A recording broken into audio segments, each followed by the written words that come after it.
You are watching a special presentation from Tinkle Group Gaming.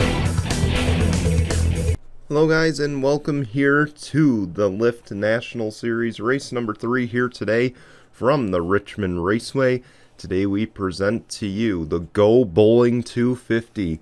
I'm Brian here in the booth with you. Starting from the pole will be Max Anderson in the number 45, and to his outside will be that number 02 of Scott Upton.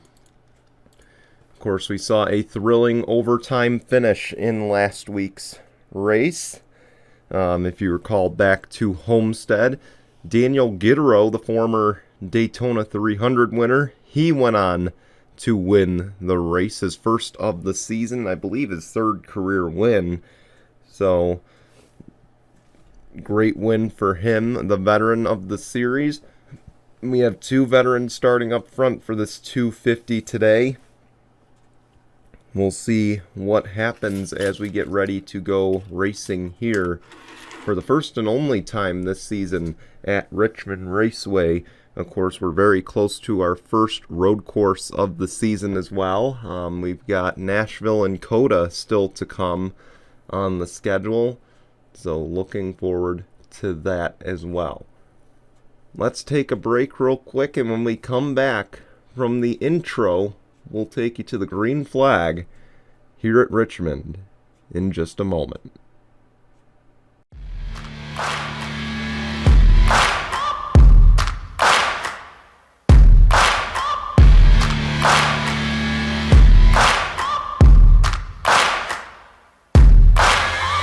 Searching for greatness in a sea of the dying and shameless, a sea of the aimless. I don't wanna be one of the nameless. I'ma wake up with the mindset that one day I'm gonna make it, and I don't think I'll be fine if I don't break my limitations.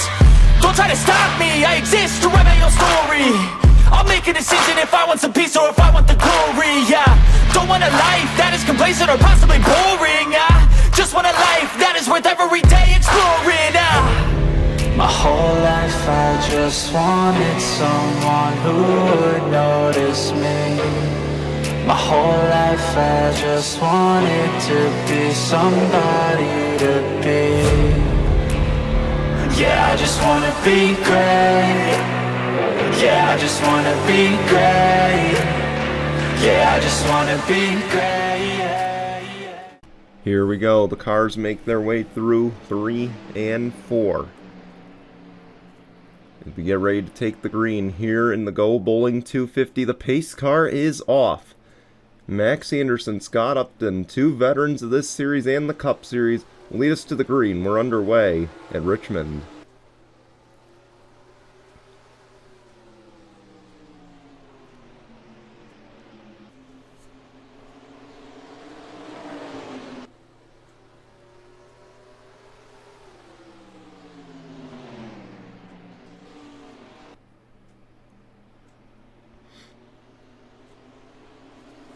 Max Anderson gets out to the early lead.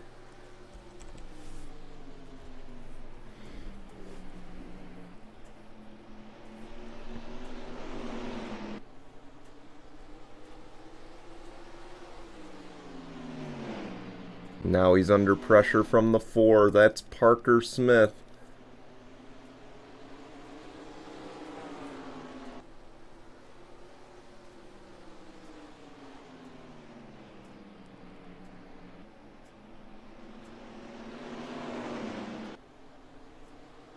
Of course, after this, we do go to Circuit of the Americas. That'll be the 4th race.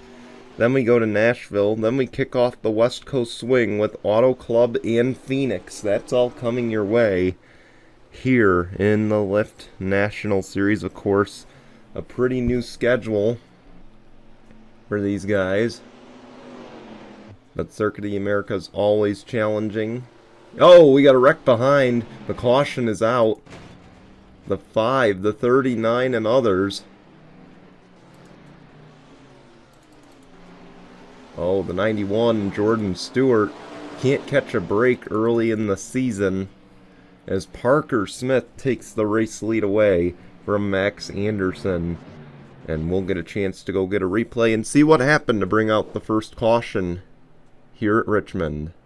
But first, let's actually see if they pit. So, scratch that.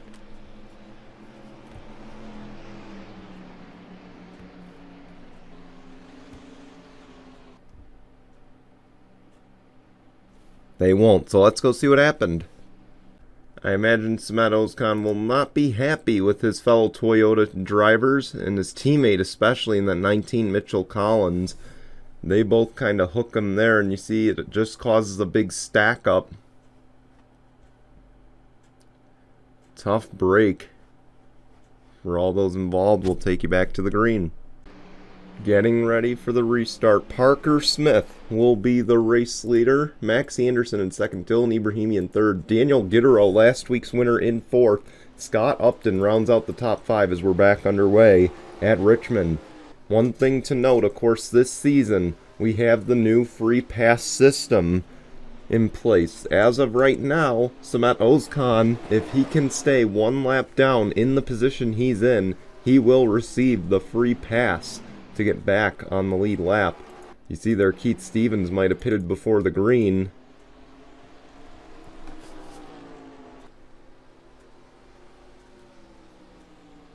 Here goes the 16 for second. That's Dylan Ibrahimian. And again, a reminder, Samet Ozkan, if we get another caution, he would be the free pass recipient, and he would get back on the lead lap. So he is definitely holding out hope. His race not necessarily over.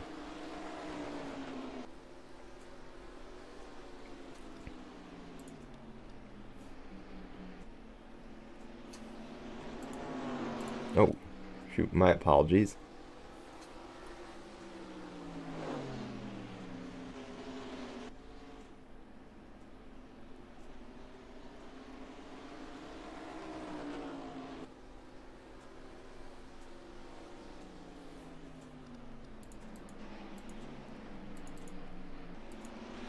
Daniel Gittero up to third. Keep an eye on him. He's looking to go back-to-back to open the season and become the first 2-time winner this season. Of course, Parker Smith leading the way, the Cup Series veteran.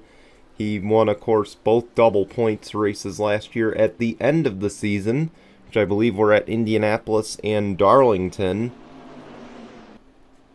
Of course, made his way over to the Lyft National Series. He will be running for New York Racing again very soon in the Jello Cup Series. Of course, he'll be running for that team at Talladega in a few short weeks. Here comes the 16. That's Dylan Ibrahimian.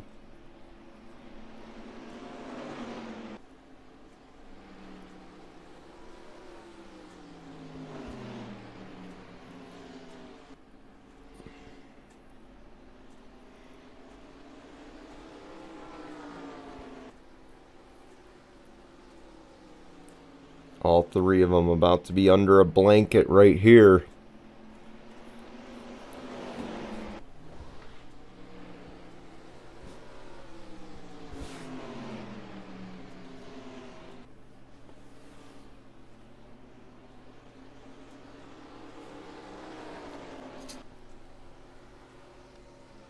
How's about this? Former Cup Series winner.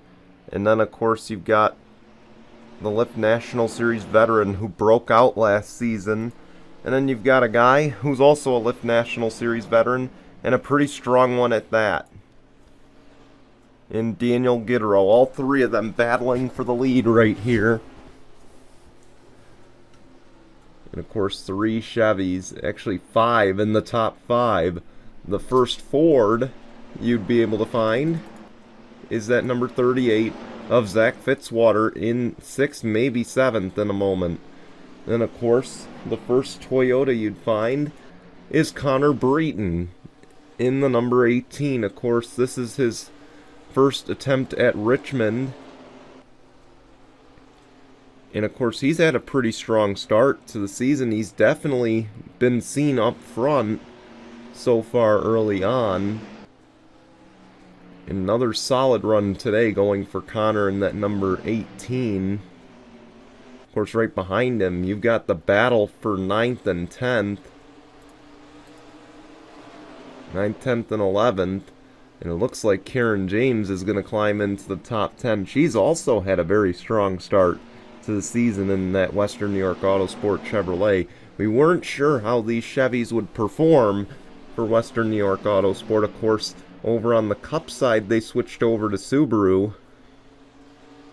So I figured the relationship there with their manufacturer and Chevy would be a little bit strained, but it looks like so far not too much hurt. Of course, Subaru and Honda, which are up in the Cup Series, they are not competing here in the Lyft National Series. They just don't have the resources to be able to do so. They're going all in on the Cup Series. Dead ahead is that 31 of Keith Stevens. The Daytona 500 winner could go a lap down here in the Lyft National Series race. And keep in mind, I just want to answer this question real quick.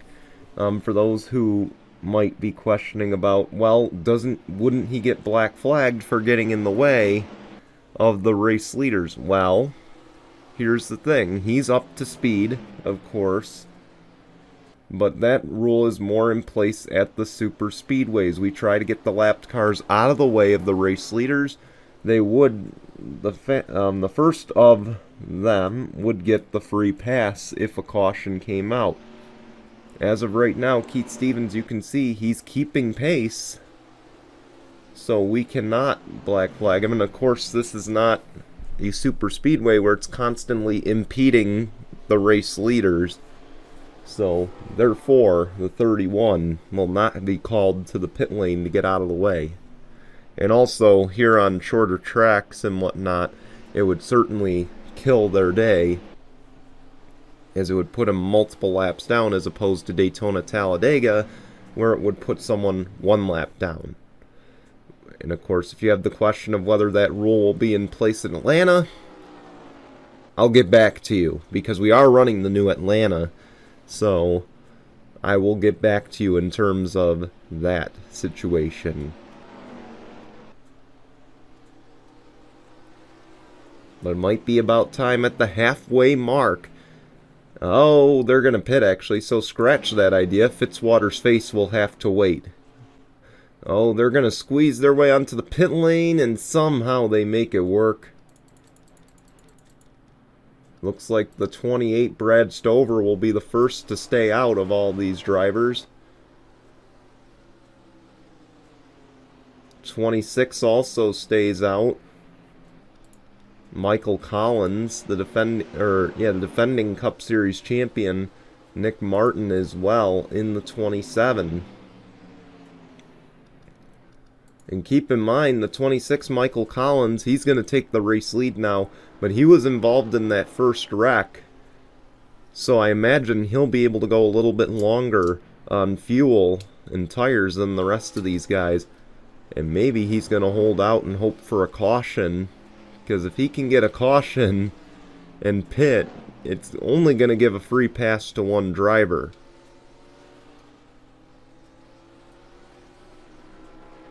But boy, it would complicate things. Look at that, he's already lapped half the field. Over half.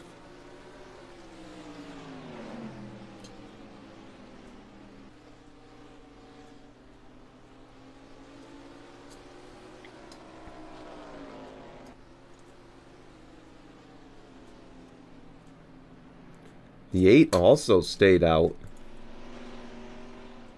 That's Reggie Fogelman. He's also got damage from that wreck. But again, those two can stretch it right now. They do have to pit again, but they can stretch it a little bit further than the rest of these guys.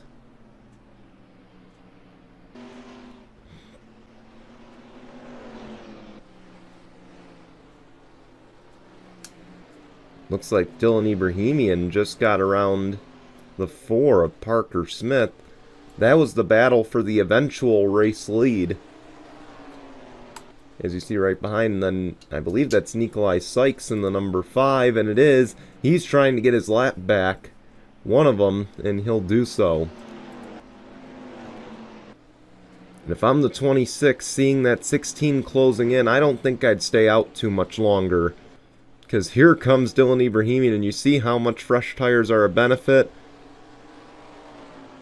Keep in mind now, this could put the 26 a lap down as the 16 Dylan Ibrahimian gets around. And now Michael Collins is in the middle of what will be the eventual battle for the race lead.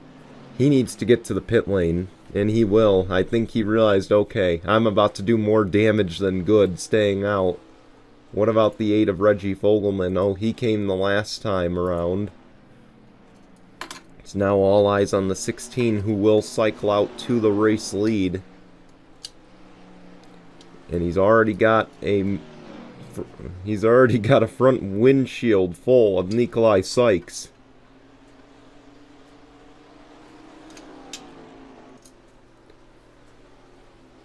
Here we go. And to the race lead goes the number 16 of Dylan Ibrahimian, who's in the middle of lap traffic himself right now.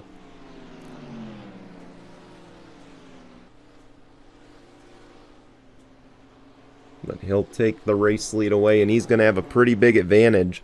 Of course, he was able to work his way through the lap traffic a little bit better than Parker Smith was.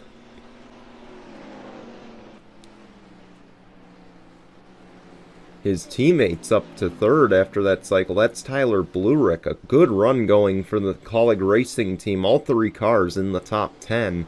We'll see if that transfers over to the 2 Cup cars that'll be racing tomorrow night here at Richmond Raceway. Of course, Tyler Faden, Roberto Crown Jr., their drivers in on that end, as we do have a lap traffic moment. You can see here, they move out of the way. This is why there's no penalties for drivers holding up the race leader, because you see they're up to speed, they're able to hold their ground much better, as opposed to at Talladega Daytona, where they're 40 miles an hour slower than the race leader and really just impede the whole, they really just wreck the whole race because they can't get out of the way. So because they can't police themselves at Daytona and Talladega, that is why race control has to do so here. And again, I remind you, we don't know what's going on for Atlanta later in the season just yet. But of course, when I decide, I will let you all know what's going to happen in terms of Atlanta Motor Speedway or Atlanta Super Speedway, whichever you prefer. 5-second lead for the 16 of Dylan Ibrahimian.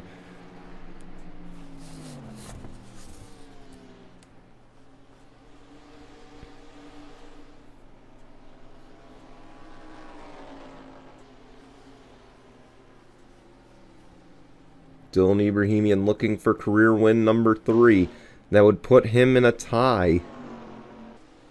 Oh my gosh, for a tie at 7th, technically 2nd, but 7th on the all-time wins list with Nicole Hill and Tim Randolph. Of course, Nicole Hill, the defending series champ, not in the series this season. But of course, if you want to know what 6 are tied up top, well, actually, technically 3rd. I'm sorry, I haven't updated it. So, Daniel Guidero leads the way with his 5th career win last week. Then, of course, you've got 5 others tied for 2nd all-time. And that is Alexander Rowe, Dan Hummel, Gene Sanford, who's not racing this season, Austin Shaw, and Keith Stevens. And then, of course, he would tie with Nicole Hill and Tim Randolph, technically 3rd on the all-time wins list. But if you look at it, it would technically be 7th. A whole mess of lapped cars coming up, but you see a 7-second advantage. Where and what happened to the 4, but what happened to the 2 is more the bigger question. It looks like an issue for the 2 car on the pit lane, and Daniel Guerrero in trouble. We do have some battles going on track. This is for the 3rd position. That's Scott Upton, and he's battling with Tyler Blurick, and you see there the 02 going to clear, so move that 02 up to 3rd place. Daniel Guerrero's teammate Noah Sewell, he is up to 5th and now trying to close in on 4th. But you see there, the battle for the lead essentially gone. Unless a caution comes out, I'd imagine that 16 is going to be well on his way to victory today.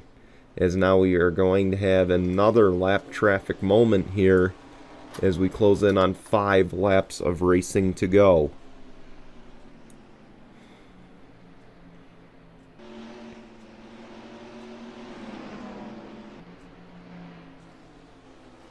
Again, it won't matter. Look at how far ahead Dylan Ibrahimian is. He is essentially the class of the field right now. Whatever adjustments they did to that 16, they've got to be loving it.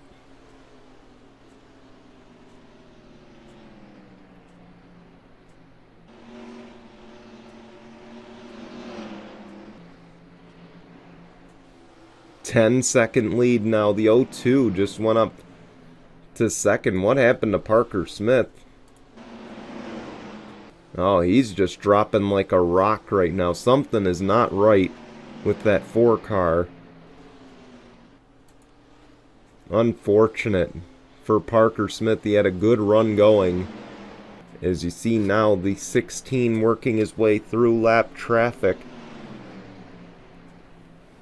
And again, he doesn't have to do it with urgency here. He really doesn't even have to work through them at all, looking how far back that 02 is. But you see, he's going to. Again, if I were the 16, I'd just back it down a little bit. You really got a 10-second lead. You got pretty much a straightaway lead. No need to really push the issue here. White flag is out. 1 lap of racing to go. Presented by Mitchell's Memes. Dylan Ibrahimian woke up today. Must have had his Wheaties. Carried his good luck charms to the racetrack with them, because through 3 and 4, Dylan Ibrahimian, he picked up his first 2 career wins last season. He's going to pick up win number 3. He wins today at Richmond Raceway. Congratulations to the number 16. Excellent race for him. Again, 3rd career win. This will tie him with Nicole Hill and Tim Randolph at 7th on the all-time wins list, technically 3rd. We want to thank you for watching. We're going to show you results and your standings, and we will see you back here for race number 4 at Circuit of the Americas next weekend. Until then, guys, goodbye, everyone.